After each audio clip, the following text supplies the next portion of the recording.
హైదరాబాద్లో చెరువుల పరిరక్షణ కోసమంటూ అక్రమ కట్టడాలపై విరుచుకుపడుతున్న హైడ్రాకు ఇవాళ హైకోర్టు గట్టి షాక్ ఇచ్చింది.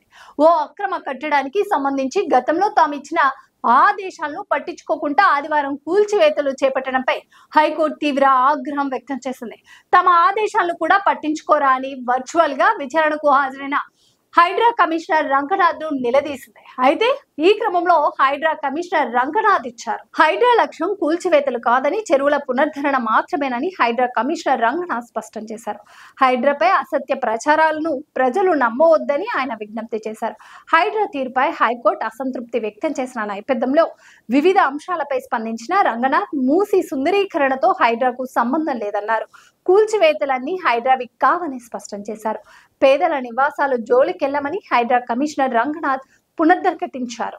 ప్రకృతి వనరులు పరిరక్షణ, చెరువులు, కుంటలు, నాలాలు కాపాడడం, వర్షాలు, వరదల సమయంలో రహదారుల్లో నివాస ప్రాంతాలు మునిగిపోకుండా చర్యలు చేపట్టడం, వరద నీరు సాఫీగా వెళ్లేలా హైడ్రా పనిచేస్తుందని రంగనాథ్ వివరించారు.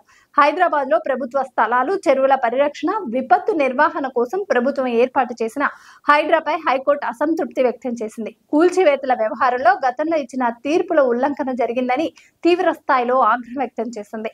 ఈ నేపథ్యంలో హైడ్రా పనితీరును వివరిస్తూ కమిషనర్ రంగనాథ్ ప్రకటన విడుదల చేశారు. కూల్చివేతల లక్ష్యంగా హైడ్రా పనిచేయట్లేదని, చెరువుల పునరుద్ధీకరణకు పాటుపడుతుందని రంగనాథ్ స్పష్టం చేశారు.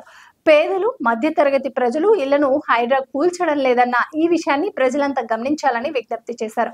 ఔటర్ రింగ్ రోడ్ వరకే హైడ్రా పరిధి ఉందన్న రంగనాథ్ నగరంలోనే కాదు రాష్ట్రంతో పాటు ఇతర రాష్ట్రాలు కూల్చివేతల్ని హైడ్రాకు ఆపాదించి సామాజిక మాధ్యమాల్లో ప్రజలను భయభ్రాంతులకు గురి చేస్తున్నాయని వివరించారు.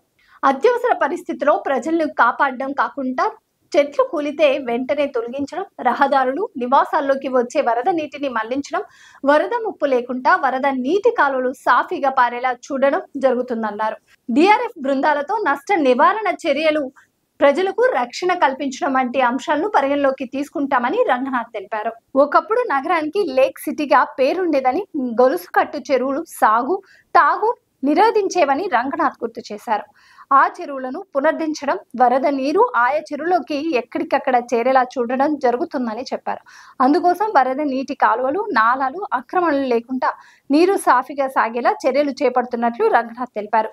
Revenue, irrigation, national remote sensing, state remote sensing విభాగాలతో అధ్యయనం చేయించి చెరువులు FTL బఫర్ జోన్లు నిర్ధారించడం జరిగిందని తెలిపారు. మూసీ సుందరీకరణ విషయంలో హైడ్రాపై అవాస్తవాలు ప్రచారం అవుతున్నాయన్న రంగనాథ్, మూసీకి ఇరువైపులా సర్వేలతో హైడ్రాకు సంబంధం లేదని, నిర్వాసితులను హైడ్రా తరలించడం లేదని స్పష్టం చేశారు. మూసీ నదిలో హైడ్రా ఎలాంటి కూల్చివేతలు చేపట్టడం లేదని పేర్కొన్నారు. పరివాహక ప్రాంతాల్లో ఇళ్లపై హైడ్రా మార్కింగ్ చేయట్లేదని వివరించారు. మూసీ సుందరీకరణ ప్రత్యేక ప్రాజెక్ట్ అని తెలిపిన రంగనాథ్, అందుకోసం Musi river front development corporation పనిచేస్తుందని వెల్లడించారు. Please subscribe Pragna Media. Please like, share, subscribe to Pragna Media. Pragna Media, please do like, share and subscribe. Please subscribe to Pragna Media. Please like, share and comment if you like the video. Pragna Media.